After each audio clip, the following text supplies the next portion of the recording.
Nasa pulse video ang isang magnanakaw ng cellphone sa Cebu City.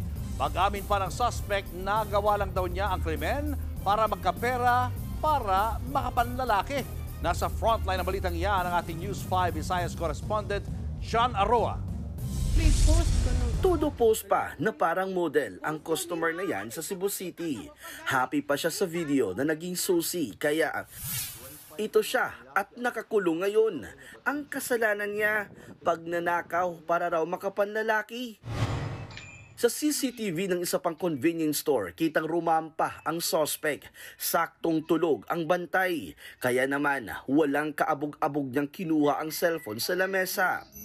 5 segundo lang nakapagnakaw agad siya. Ang pagnanakaw na yan na nasa pulse sa video, ipinost sa social media para matunton ang suspect. Dito na nga siya nakita sa isa pang tindahan. Yun nga lang di na nabawi ang cellphone. Pag-amin ng suspect.